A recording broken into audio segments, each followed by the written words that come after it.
படம் எதிர்பார்த்ததை விட ரொம்ப அருமையாக வந்திருக்கு. ஃபர்ஸ்ட் ஆஃப் ஆல் வந்து கவினுக்கு முதல்ல ஹேட்ஸ் ஆஃப் சொல்லணும். ஏன்னா இந்த மாதிரி சப்ஜெக்ட் வந்து சூஸ் பண்ணுறதுக்கு வந்து உண்மையிலேயே கொஞ்சம் கட்ஸ் வேணும். இது கொஞ்சம் கான்ட்ரவர்சியான மூவி தான், நான் சொல்லி முடிச்சிடுறேன்.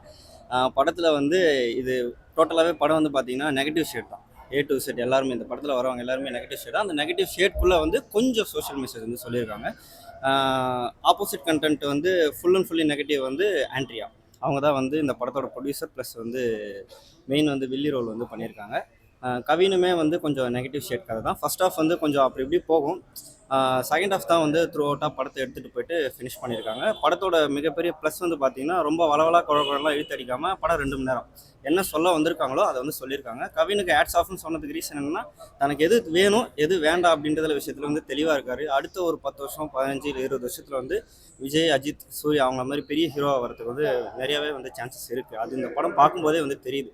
எது வேணும் எது வேணான்ற விஷயத்தில் வந்து அவர் வந்து தெளிவாக இருக்கார். படத்தில் இன்னொரு ப்ளஸ் வந்து ஜிவி பிரகாஷ் வந்து மியூசிக் பண்ணியிருக்காரு. அவருமே சூப்பராக நடிச்சிருக்காரு.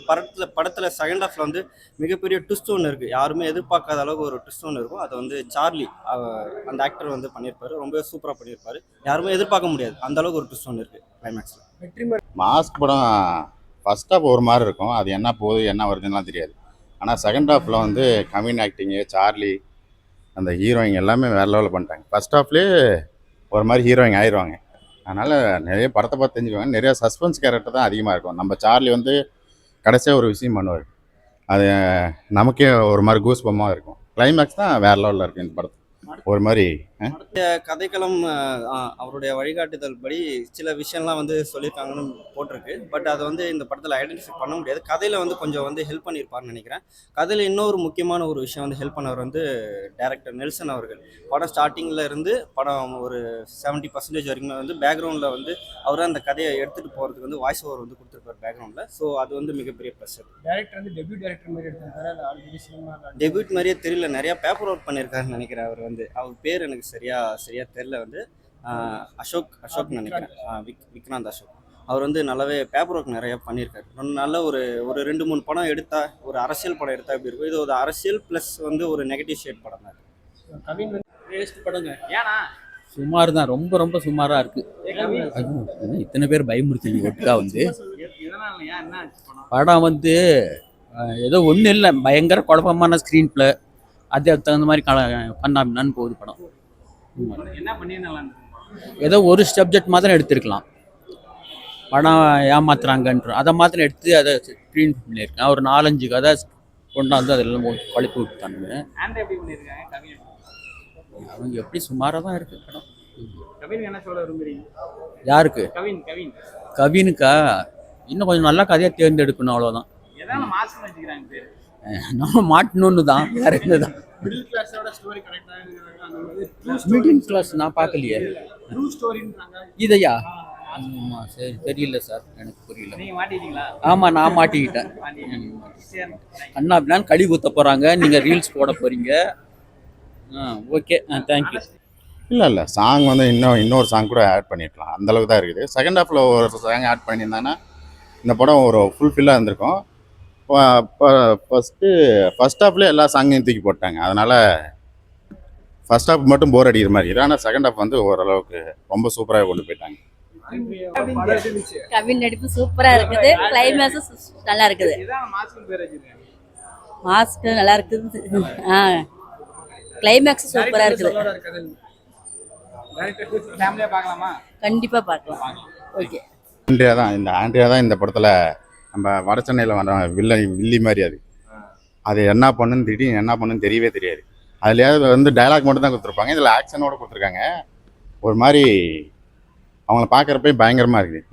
நம்ம சைனீஸ் கேரக்டர் யாரோ ஒருத்தர் பார்த்தோன்னா எப்படி இருக்கும், அந்த மாதிரி ஒரு வில்லி கேரக்டராக இருக்காங்க. ரொம்ப சூப்பராக நடிச்சிருக்காங்க. அவங்க மக்களுக்கான படம் மீன்ஸ் ஒரு மிடில் கிளாஸ் வந்து என்னென்ன இன்னல்கள் வந்து அனுபவிப்பாங்க அப்படின்றத வந்து இந்த படத்தில் செகண்ட் ஹாஃப் வந்து த்ரூ அவுட்டாக ஒரு ட்விஸ்ட் மூலிமா அதை வந்து எவால்வேட் பண்ணியிருப்பாங்க. அதுதான் மக்களுக்கான படம். அப்படின்னா இப்போது சோஷியல் மெசேஜ்னால் இப்போ பெரிய ஹீரோஸ்லாம் நடிப்பாங்க, விஜய், அஜித். ஃபார் எக்ஸாம்பிள் வந்து துணிவு, கத்தி, அந்த அளவுக்கு வந்து ரொம்ப வந்து இன்டென்ஸாக வந்து எடுக்கல, ஒரு மேலோட்டமாக தான் எடுத்துருக்காங்க. ஏன்னா இது ஒரு நெகட்டிவ் கதை. எல்லாருமே படத்தில் வர எல்லாருமே வந்து நெகட்டிவ் ஷேட் தான். ஸோ அதனால் வந்து லாஸ்ட்டில் முடிக்கும்போது வந்து ஒரு மிடில் கிளாஸ் இருக்கிறவங்களுக்கு வந்து நல்லாவே ஒரு என்ன சொல்கிறது, ஒரு சோஷியல் கண்டென்ட்டாக இருக்கும். நம்ம மற்றவங்க எல்லாருமே இந்த படத்தில் நடித்தவங்க எல்லாருமே ரொம்ப ரொம்ப சூப்பராக நடிச்சிருக்காங்க. நம்ம சார்லி தான் கடைசியில் வந்து ஸ்கோப் பண்ணிட்டு போயிட்டே இருக்கிறார் அவர் பாட்டு. கான்ட்ரவர்சி இந்த படத்தில் வந்து நிறைய அரசியலை பற்றி பேசியிருக்காங்க. அந்த அந்த அரசியல் பணத்தை வந்து அப்பார்ட்மெண்ட் கட்டி தரேன்னு சொல்லிட்டு ஏமாற்றி ஒரு விஷயம் பண்ணுவாங்க. அதை வச்சு தான் மக்களுக்கு வந்து காசு கொடுத்து ஓட்டு வாங்கலான்னு பார்ப்பாங்க. ஆனால் அது வந்து மணி யூஸ்ட் பண்ண எப்படி இருக்கும், அதான் இந்த படத்தோட கதை. நல்லா இருக்குப்பா, நவீன் எப்படி பண்ணிருக்கு? நல்லா இருக்கு படம், எல்லாம் நல்லா நடிச்சிருக்கிறாங்க. அவங்க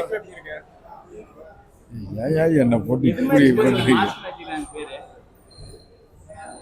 மாற்றுவாங்க, எல்லா படத்துலையும் மாத்திரமா தான் மாற்றுவாங்க. ஆனால் இந்த படத்தில் கொஞ்சம் டிஃப்ரெண்ட்டாக இருக்குது. அது கடைசி வரையுமே கவின் வந்து நெகட்டிவ் கேரக்டர்லேயே தான் இருக்குது. அதனால் படம் ஓவராலாக பார்க்கும்போது ஒரு ஒரு ஒரு என்ஜாய்மெண்ட்டான படமாக இருக்குது கண்டிப்பாக. அதனால் எல்லோரும் உட்காந்து ஜாலியாக உட்காந்து பார்க்கலாம். பாலிடிக்ஸ்னு சொல்லும்போது படத்தில் இன்னைக்கு சாயந்தரம் இல்லை நாளைக்கு காலையில் கூட கான்ட்ரவர்சி ஏதாவது ஒரு பெரிய கட்சி வந்து தாக்கி பேசியிருக்காங்க. அது என்ன கட்சி அப்படின்றது ஒரு இன்ட்டு வேணா தர கூவத்தூர் அப்படின்னு சொன்னால் வந்து தெரியும்னு நினைக்கிறேன். அது செகண்ட் ஹாஃபில் அதான் சொன்னேன், ஒரு ட்விஸ்ட்டுன்னு ஒன்று இருக்கும். அந்த ட்விஸ்ட்டுக்கு அப்புறம் வந்து நல்லாவே தெரியும் ஒரு கூவத்தூருக்குள்ளே என்ன நடந்திருக்கும் அப்படின்றத வந்து இந்த படத்தில் ஒரு இமேஜினேஷனாக வந்து காட்டியிருப்பாங்க.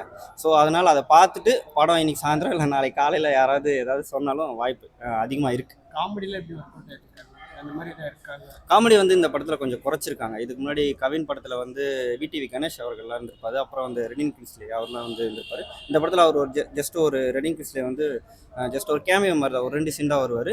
விடிவி கணேஷ் அவர்ன்றது இல்லை. காமெடி வந்து கொஞ்சம் வந்து கம்மி பண்ணியிருக்காரு. அதான் ஹியூமர் சென்ஸ் வந்து அவரே வந்து இம்ப்ரூவ் பண்ணியிருக்காரு. கவின் வந்து அவரே வந்து கொஞ்சம் இம்ப்ரூவ் பண்ணியிருக்காரு. அதனால தான் சொன்னேன் நான், விஜய், அஜித், சூர்யா அவங்கள மாதிரி பெரிய ஹீரோ ஆகிறதுக்கு வந்து நிறைய சான்சஸ் இருக்குது. யார் இந்த வெள்ளை அடிக்கிற மாதிரி இருக்கு, ஆனால் லாஸ்ட்ல கிளைமேக்ஸ் ரொம்ப டேஸ்டா இருக்கு.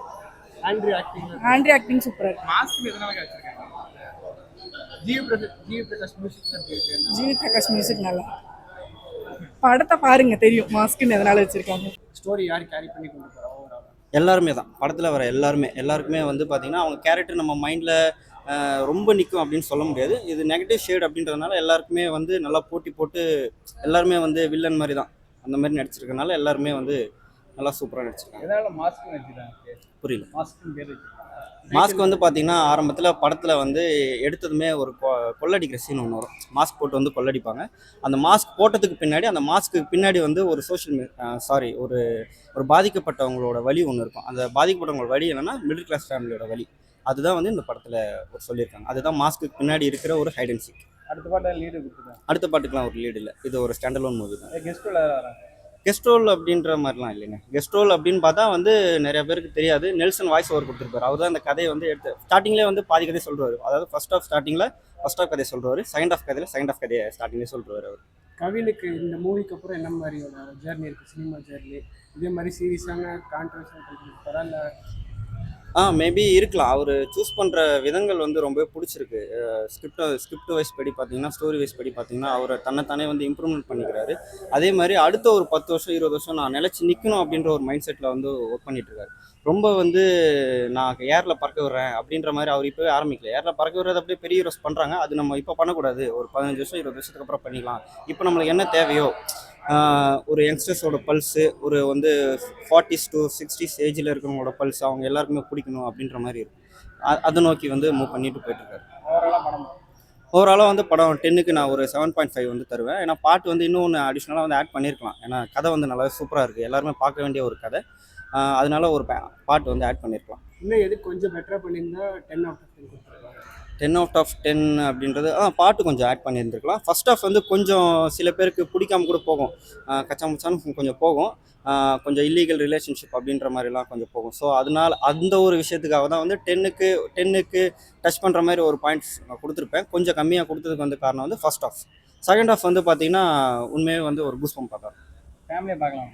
ஃபேமிலியாக வந்து என்னென்னு சொல்கிறது, அதான் ஃபர்ஸ்ட் ஆஃப் சொன்னேனே, கொஞ்சம் இல்லீகல் ரிலேஷன்ஷிப்பு, செக்ஸ் ஒர்க் அந்த மாதிரிலாம் காமிச்சிருப்பாங்க. ஃபேமிலியானா இப்போது நீங்கள் பெரிய ஒரு 10 பேர் 15 பேர் இல்லை ஒரு 6-7 பேர் வந்தீங்கன்னா பரவாயில்ல. ஒரு அம்மா பையன் இல்லை ஒரு அப்பா பொண்ணு அந்த மாதிரி வந்தால் ஃபர்ஸ்ட் ஆஃப் கொஞ்சம் முகம் சொல்லிக்கிற மாதிரி தான் இருக்கும். மற்றபடி அதெல்லாம் தெரிஞ்சுட்டு வந்து நீங்கள் படம் பார்த்தீங்க அப்படின்னா தாராளமாக வந்து படம் பார்க்கலாம்.